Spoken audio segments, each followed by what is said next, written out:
La loi immigration vient d'être publiée ce matin au journal officiel, après promulgation du président de la République hier soir. Quelles sont les nouvelles dispositions qui entrent en vigueur? Quels sont les changements dans le droit des étrangers en France? La disposition la plus importante est la régularisation des étrangers sans papier qui travaillent dans un métier en tension ou une zone géographique caractérisée par des difficultés de recrutement. Auparavant, la seule disposition qui prévoyait la régularisation des travailleurs était la circulaire Valls, qui n'était pas impérative et qui ne pouvait même pas être invoquée devant le tribunal. Aujourd'hui, avec l'article L435-4, les étrangers qui, sans titre de séjour, qui sont présents en France depuis au moins 3 ans, qui travaillent depuis au moins 12 mois dans un métier ou une zone géographique en tension, peuvent demander le titre de séjour salarié ou travailleur temporaire. Ce titre-là est laissé au pouvoir discrétionnaire du préfet et les étrangers qui ont travaillé sous un titre étudiant, saisonnier ou réfugiés ne peuvent pas faire valoir ces bulletins de salaire pour bénéficier de cette régularisation. Le passeport talent change de nom et s'appelle désormais talent, donc visa talent ou titre de séjour talent. Il en existe 11. Mais au grand bonheur des hôpitaux, cliniques et toute la profession médicale et pharmaceutique, un nouveau titre de séjour talent est créé, le titre de séjour talent profession médicale et de la pharmacie. Il s'agit d'un titre de séjour qui va permettre aux personnes qui justifient d'une autorisation d'exercice dans le secteur médical, donc médecins, sages-femmes, dentistes et tout type de spécialité, de pouvoir bénéficier de ce titre de séjour-là et de ce visa par conséquent, s'ils remplissent les conditions qui seront fixées très prochainement dans un décret en Conseil d'État.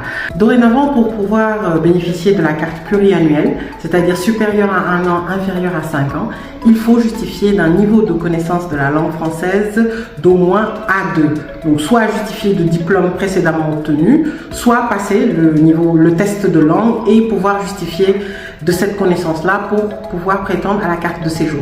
Il n'est plus possible pour un étranger qui ne bénéficie pas d'un titre de séjour permettant l'exercice d'une activité non salariée de pouvoir prétendre au statut d'entrepreneur individuel. Avant, il était possible, il y avait un vide juridique pour les étudiants, les salariés d'accéder au statut d'entrepreneur individuel ou d'auto-entrepreneur. Aujourd'hui, la loi est claire. Sans titre de séjour autorisant expressément l'exercice, c'est-à-dire le titre de séjour entrepreneur profession libérale, vie privée familiale, la carte résident et d'autres titres de séjour qui permettent cet exercice, l'étranger ne pourra plus bénéficier du statut d'entrepreneur individuel. Possibilité de refuser la délivrance ou le renouvellement du titre de séjour d'un étranger qui n'a pas respecté son obligation de quitter le territoire français dans les délais impartis. Réforme de la Cour nationale du droit d'asile et création de chambres territoriales, généralisation du juge unique. Actuellement, la Cour nationale du droit d'asile qui se trouve à Paris est compétente pour connaître des décisions de refus d'asile de l'OFPRA. Avec cette nouvelle réforme, il va exister des chambres territoriales qui seront dans le ressort des cours administratives d'appel, qui seront à juge unique et qui vont statuer sur les décisions de l'OFPRA. La Cour nationale du droit d'asile sera, elle, compétente pour les décisions les plus complexes. Cette loi a fait couler beaucoup d'encre car la version qui avait été adoptée le 19 décembre 2023 contenait des mesures qui étaient contraires à la Constitution, notamment la caution pour les étudiants étrangers, la restriction d'accès aux prestations familiales, le titre de séjour étranger malade, des dispositions sur la nationalité française et du regroupement familial.